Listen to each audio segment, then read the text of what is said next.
का महावादळ, पुणे में चप्पा चप्पा भाजपा, चप्पा चप्पा कमल। पुणे, महाविजय का महावादळ पुणे में उमड़ पड़ा है। शहर के हर चप्पे चप्पे पर भाजपा का झंडा दिखाई दे रहा है। कमल का फूल हर जगह खिल उठा है। भाजपा कार्यकर्ताओं का उत्साह चरम पर है। ये दृश्य है पुणे में आयोजित भाजपा की महाविजय रैली का, जहां पार्टी के शीर्ष नेता और कार्यकर्ता एकजुट होकर महाविजय का संकल्प ले रहे हैं। ब्यूरो मुरली सिंह की खास रिपोर्ट।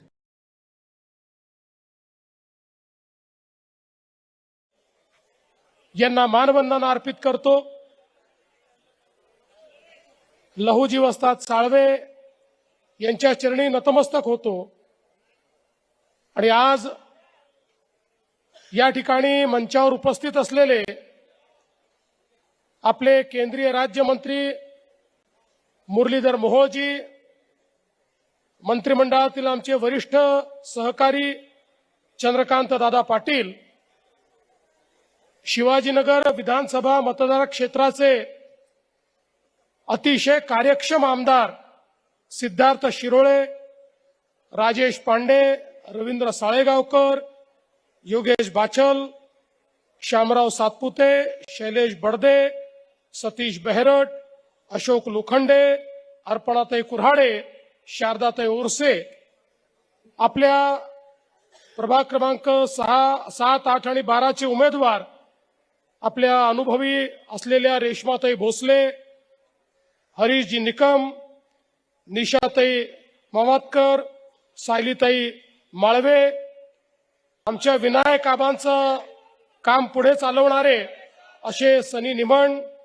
परशुराम वाडेकर, भक्तिताई गायकवाड, सपनाताई छाजेड, निवेदिता एकबोटे, अपूर्व खाडे, पूजाताई जागडे, अमृता म्हेत्रे, मंचावरील सर्व मान्यवर, सोबतच या ठिकाणी विशेष रूपाने उपस्थित असलेले प्रभाग 9 चे उमेदवार गणेश कळमकर, लहू बालवडकर, रोहिणीताई चिमटे, मयुरीताई कोकाटे, उपस्थित माझ्या सर्व लाडक्या बहिणी आणि उपस्थित सर्व माझ्या भावांनो, आज महानगरपालिकेच्या प्रचाराचा शेवटचा दिवस आहे आणि मी असं ठरवलं की प्रचाराची सांगता ही या शिवाजीनगर मतदारसंघात करायची।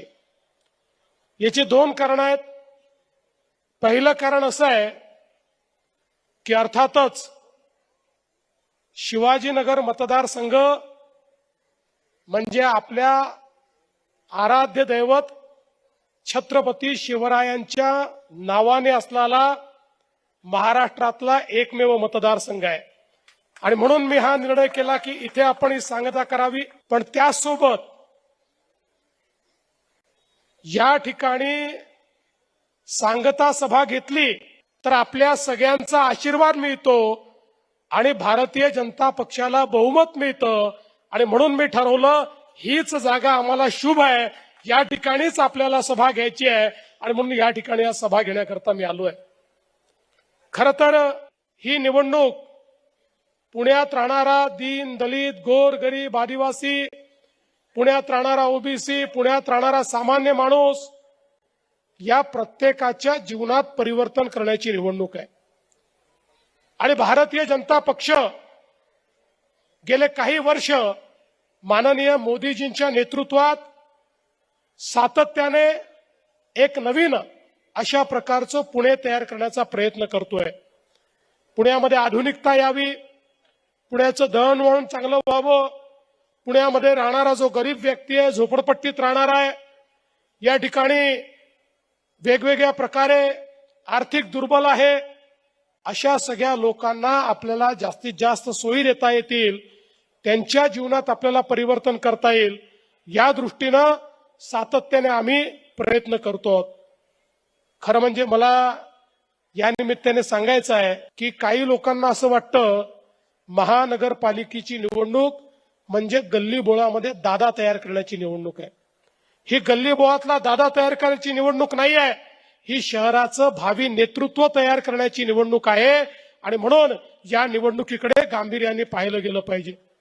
आज आपण पाहू शकतो की या पुण्याचा जो सगळा वाढता परिसर आहे, या सगळ्या परिसरामध्ये हिंजवडी असेल, खराडी असेल, मगरपट्टा असेल, बाणेर बालेवाडी असेल, हा सगळा जो भाग आहे हा आता हळूहळू एक प्रकारे भारताच्या डिजिटल ट्रान्सफॉर्मेशनचा एक महत्वाचा कणा झालेला आहे.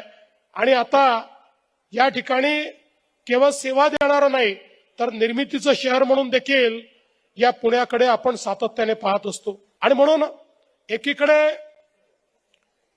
मॅन्युफॅक्चरिंग आणि दुसरीकडे आयटी या दोन गोष्टींनी पुणे हे सर्वश्रुत आहे. पण त्याचसोबत आपण जर बघितलं तर साधारण आम्ही अंदाज घेत होतो पुणे हे किती आंतरराष्ट्रीय शहर आहे बघा. या ठिकाणी 90 देशातले लोक वेगवेगळ्या आस्थापनांमध्ये काम करताना किंवा वेगवेगळ्या आस्थापनांकरता काम करताना आपल्याला पाहायला मिळतात. आणि म्हणून या ठिकाणी आपण जर विचार केला तर एक मोठं ऑटोमोबाईल क्लस्टर आहे चाकण तळेगावमध्ये. आणि तंत्रज्ञानाच्या क्षेत्रात सगळ्यात जास्त जी गुंतवणूक आहे ती देखील या पुण्यामध्येच होताना आपल्याला पाहायला मिळते. पुणे शिक्षणाचं माहेरघर देखील आहे, सॉफ्टवेअर निर्मितीचं माहेरघर देखील आहे आणि अर्थातच ही महाराष्ट्राची सांस्कृतिक राजधानी देखील आहे. कला, साहित्य आणि सांस्कृतिक चळवळ ही देखील या पुण्यातनंच चालते. आणि म्हणून आज आपण जर बघितलं तर या पुण्यामध्ये मागच्या काळामध्ये आपल्या आशीर्वादानं पुण्याला या ठिकाणी भारतीय जनता पक्षाची 5 वर्ष सत्ता होती. त्या काळामध्ये जवळपास 35,000 कोटी रुपयाचे 220 पेक्षा जास्त प्रकल्प या पुण्यामध्ये आपण केले. आणि पुढच्या 5 वर्षामध्ये जनसामान्यांच्या जीवनात परिवर्तन करणारे 44,000 कोटी रुपयाच्या प्रकल्पांचं नियोजन हे आपण या ठिकाणी केलंय. ज्यामध्ये प्रत्येक घरी स्वच्छ पिण्याचं पाणी आलं पाहिजे, सांडपाण्याचा निचरा झाला पाहिजे, घनकचऱ्याचं व्यवस्थापन झालं पाहिजे, सांडपाण्याचा पुनर्वापर झाला पाहिजे, जुन्या भागाचा पुनर्विकास झाला पाहिजे, झोपडपट्टीत राहणाऱ्याला मालकी हक्काचं घर मिळालं पाहिजे, कच्च्या घरात राहणाऱ्याला पक्कं घर मिळालं पाहिजे, ज्यांच्याकडे घरांची मालकी नाही त्यांना घरांची मालकी मिळाली पाहिजे. अशा पद्धतीनं एक ठोस नियोजनाचा आराखडा या ठिकाणी आपण तयार केलेला आहे. आणि हा सगळा आराखडा तयार करत असताना आपल्याला माहिती आहे मागच्या काळामध्ये शिवाजीनगर ते हिंजवडी मेट्रोचं काम आपण सुरू केलं. खरं म्हणजे देशातली पीपीपी तत्वातली पहिली मेट्रो ही आपल्या पुण्यामध्ये शिवाजीनगर ते हिंजवडी आपण घेतली. 23 किलोमीटरची मेट्रो आहे आणि आता काम अंतिम टप्प्यात आहे. याच वर्षी या मेट्रोचं लोकार्पण देखील आम्ही करणार आहोत. त्याचं ट्रायल रन आम्ही या ठिकाणी ऑलरेडी केलाय. शिवाजीनगरचा विचार केला तर या ठिकाणी आपल्याला इंटिग्रेटेड अशा प्रकारचं एक मेट्रो बस स्टँड असा एक इंटिग्रेटेड मल्टी मॉडेल प्रोजेक्ट तयार करायचा आहे. खरं म्हणजे आम्ही पूर्वीच तो प्रोजेक्ट हातामध्ये घेतला होता पण दुर्दैवाने मध्ये उद्धव ठाकरेंचं सरकार आल्यानंतर त्याला स्थगिती मिळाली.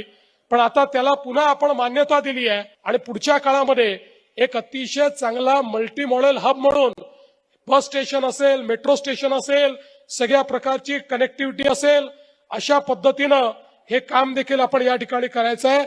आणि त्यातनं या शिवाजीनगरच्या भागाचं एक चित्र हे बदललेलं आपल्याला दिसेल. खरं म्हणजे आत्ताच मुरली अण्णा आपल्याला सांगत होते मागच्या काळामध्ये काही लोकांनी विकासाच्या नावावर या पुण्यामध्ये इतकं बिंडोकपणे बांधकाम केलं. आपल्याला माहितीये मागच्या काळामध्ये युनिव्हर्सिटी रोडचा पूल बांधलेला आपल्याला पाडावा लागला कारण भविष्याचा विचार न करता केलेलं काम होतं. आता मात्र भारतीय जनता पक्षाच्या नेतृत्वात आम्ही पुढच्या 20 वर्षाचा विचार करतोय. पुढचे 20 वर्ष पुण्यातल्या सामान्य माणसाला, गरीबाला, मध्यमवर्गीयाला काय हवंय याचा विचार करून आम्ही पुण्याचं प्लॅनिंग करतोय. आणि आता जवळपास 277 कोटी रुपये खर्च करून त्या ठिकाणी आपण नवीन पूल देखील बांधलेला आहे आणि लवकरच बाणेरकडे जाणारा पूल देखील आपण त्या ठिकाणी खुला करणार आहे. आपल्याला माहिती आहे की रेल्वे रेंजल्स रेल्वे अंडरपास जो आहे त्याचे रुंदीकरणाचं काम हातामध्ये घेतलंय. 6 मीटरवरनं 18 मीटर हा आपण करतो ज्याच्यामुळे वाहतूक कोंडीला एक मोठा दिलासा या ठिकाणी मिळणार आहे. त्याचबरोबर खडकी येथे आपण पुणे मुंबई रस्त्याचं रुंदीकरण केलंय आणि यासोबत सगळ्यात महत्वाचं म्हणजे ज्यांनी अनेक क्रांतिकारकांना प्रशिक्षण दिलं, अनेक क्रांतिकारक तयार केले, ते लहुजी वस्ताद साळवे यांचं 115 कोटी रुपये खर्चून एक अतिशय सुंदर अशा प्रकारचं स्मारक देखील आपण या ठिकाणी तयार करतो। मगाशी आमच्या अण्णांनी सांगितलं, आमच्या वडार समाजाकरता देखील आपण एक आर्थिक विकास महामंडळ त्या ठिकाणी तयार केलं। या आर्थिक विकास महामंडळाच्या माध्यमातून आता वेगवेगळ्या योजना सुरू केल्या आहेत आणि आमच्या वडार समाजाच्या तरुणांना त्या ठिकाणी 15 लाखापर्यंतचं कर्ज हे बिनव्याजी मिळण्याच्या संदर्भातला निर्णय हा आपण आर्थिक विकास महामंडळाच्या माध्यमातून घेतलेला आहे, ज्या माध्यमातून आमच्या वडार समाजातही आमच्या रामोशी समाजातही त्या ठिकाणी चांगल्या प्रकारचे उद्योजक तयार व्हावेत अशा प्रकारचा प्रयत्न आपण या ठिकाणी करतोय। खरं म्हणजे वाढीव बांधकामावर देखील तिप्पट कर लागत होता, तो कर आपण त्या ठिकाणी रद्द केला, नागरिकांना दिलासा दिला आणि विशेषतः मी सिद्धार्थ शिरोळे यांचं मनापासून याकरता अभिनंदन करेन। हा सगळा जो भाग आहे 55% भाग हा झोपडपट्टीचा आणि निम्न मध्यमवर्गीय आणि गरीब लोकांचा भाग आहे। या भागामध्ये सिद्धार्थ शिरोळे यांनी आमच्याकडे पाठपुरावा करून जवळपास वेगवेगळ्या प्रकारची 100 कोटी रुपयाची कामं ही पूर्ण केलेली आहेत। पाण्याची असतील, गटारीची असतील, लाईटची असतील आणि म्हणून आज खरं म्हणजे आपण बघा एवढ्या मोठ्या प्रमाणात निधी हा दुसऱ्या कुठल्याही भागाला मिळाला नाही जो सिद्धार्थजींनी आणला। आणि मला या गोष्टीचा आनंद आहे की सिद्धार्थ शिरोळे यांच्या समोर सगळ्यात पहिले जर कोणाचा विकास असेल तर तो गरीब आणि मध्यमवर्गीय पुणेकरांचा विकास, शिवाजीनगर मधल्या जनतेचा विकास ते करण्याचा प्रयत्न करतायत। आणि मी आज हे देखील सांगण्याकरता आलोय की सिद्धार्थजी तुम्ही काळजी करू नका आणि तुम्हाला सगळ्यांना सांगायला आलो आहे, हे जे आपले नगरसेवक या ठिकाणी तुम्ही निवडून देणार आहात हे 12ही नगरसेवक आणि सिद्धार्थ शिरोळे यांच्या पाठीमागे राज्याचा मुख्यमंत्री खंबीरपणे उभा आहे। या 12 नगरसेवकांच्या भागामध्ये आणि अर्थातच सिद्धार्थजींच्या नेतृत्वात या शिवाजीनगरमध्ये विकास कामांकरता जितका निधी लागेल जितका तेवढा सगळा निधी मुख्यमंत्री म्हणून मी देईन हा विश्वास तुम्हाला देण्याकरता आलेलो आहे। बंधू भगिनींनो, आज आपण पाहू शकतो वेगवेगळ्या प्रकारे आपण या ठिकाणी मोठ्या प्रमाणात मागच्या काळात पिण्याच्या पाण्याचं काम केलं। पुणे विद्यापीठ, चतुशृंगी, आशानगर, मॅफको या ठिकाणी मोठ्या क्षमतेच्या पाण्याच्या टाक्या बांधल्या। त्यामुळे औंध, भोसलेनगर, गोखलेनगर, जनवाडी या सगळ्या परिसरातील पाणी पुरवठा देखील मोठ्या प्रमाणात सुधारला आणि आता आपली जी नदी आहे त्या नदीचंही आपण संवर्धन करतोय।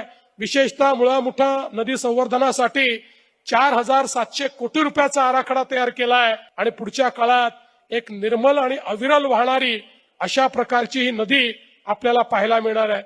या ठिकाणी क्राईम कंट्रोल करण्याकरता सीसीटीव्हीचं एक मोठं जाळं आपण तयार केलं। आता आपल्या पुण्याच्या मेट्रोचा विस्तार करून जवळपास 110 किलोमीटरची मेट्रो ही आपण या पुण्यामध्ये तयार करतो। त्यामुळे खऱ्या अर्थानं पुढच्या काळामध्ये जर आपण बघितलं तर एक अतिशय गतिमान अशा प्रकारचं ट्रान्सपोर्ट असलेलं हे पुणे शहर असणार आहे। आज पुण्यामध्ये आपण जो कॅपिटल इन्व्हेस्टमेंट प्लॅन तयार केलाय याच्या माध्यमातून जवळपास 23 नवीन उडान पूल आपण बांधतो आहोत आणि यासोबत पुण्याचे 32 असे रस्ते आहेत। 80% पुणेकर ज्या 32 रस्त्यावरून जातात या 32ही रस्त्यांना डिकंजेस्ट करून त्याच्यावर वाहतूक वेगानं चालली पाहिजे अशा पद्धतीनं आपण काम करतो। या ठिकाणी पुण्याचं ट्रॅफिक कमी करण्याकरता, पुणेकरांना दिलासा देण्याकरता रस्ते मोठे करतो, फ्लायओव्हरही करतो आणि त्याच्यासोबत पाताळात देखील आता आपण जातो। वरती गेलो, जमिनीवर गेलो, आता पाताळात जाऊन पुण्यामध्ये पहिल्यांदा पाताळात टनेल्स आम्ही तयार करतो, ज्या टनेल्समुळे पुण्याचा ट्रॅफिक जो आहे हा पूर्णपणे त्या ठिकाणी कंट्रोलमध्ये येईल आणि पुणेकरांना अतिशय स्मूथ अशा प्रकारे या ठिकाणी जाता येईल। आज खरं म्हणजे सांगण्यासारख्या अनेक गोष्टी आहेत. पूर नियंत्रणाकरता आपण 300 कोटी रुपये दिलेले आहेत. रिटेनिंग वॉलसाठी 200 कोटी रुपये दिलेले आहेत. आणि त्यासोबत पुण्याचं या ठिकाणी सांस्कृतिक वैभव आणि ऐतिहासिक पुणे हे आपल्याला त्या ठिकाणी त्याचं संवर्धन करायचं आहे.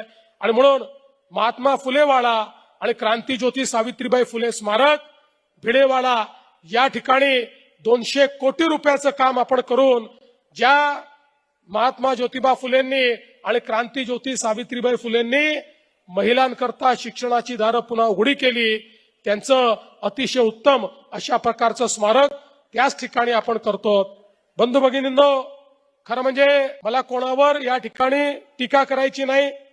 काही लोक मनात येईल त्या पद्धतीनं आश्वासनं देऊन राहिलेले आहेत. आश्वासन देताना आपण ते कुठून पूर्ण करणार आहे याचाही विचार करत नाही. मला त्यांनाही काही म्हणायचं नाही. त्यांना मी फक्त पुण्यातली एक म्हण सांगतो. पुण्यामध्ये लोक म्हणतात खिशात नाही आणा आणि बाजीराव म्हणा.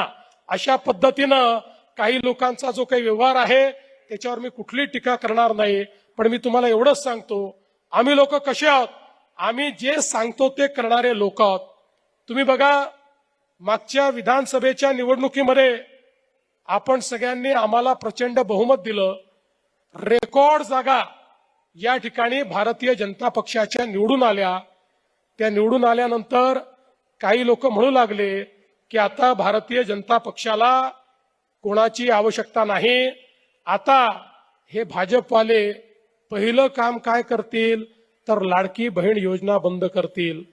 आता 1 वर्ष होऊन गेलं, लाडकी बहीण योजना सुरूच आहे. आणि माझ्या सगळ्या लाडक्या बहिणींना सांगतो, जोपर्यंत तुमचा देवाभाऊ मुख्यमंत्री आहे, लाडकी बहीण योजना बंद होणार नाही, ती सुरूच राहणार आहे.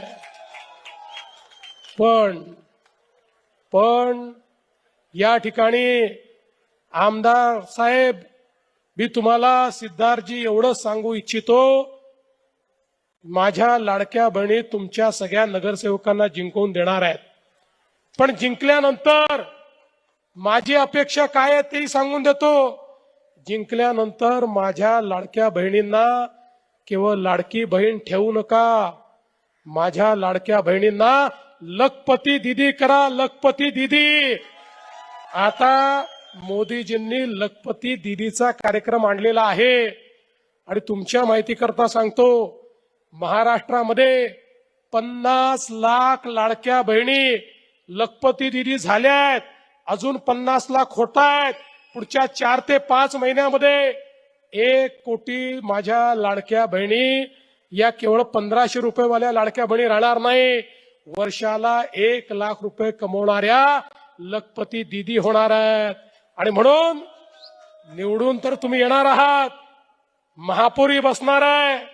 पण पुढच्या वेळी मी तुमच्या मतदारसंघात आलो तर सिद्धार्थ भाऊ, तुम्हाला आणि या नगरसेवकांना रस्त्याची कामं वगैरे मी विचारणार नाही, तिथं तुम्ही करताच. मी तुम्हाला विचारणार आहे, तुमच्या वॉर्डामध्ये तुम्ही किती लाडक्या बहिणींना लखपती दीदी केलं. आणि याच्या भरोशावरच पुढच्या काळात नगरसेवकांना जर पद पाहिजे असतील तर माझ्या लाडक्या बहिणींना त्यांना लखपती दीदी बनवावं लागेल, तरच त्यांना महानगरपालिकेमध्ये पद मिळतील. अशा प्रकारचा निर्णय मी घेतलाय.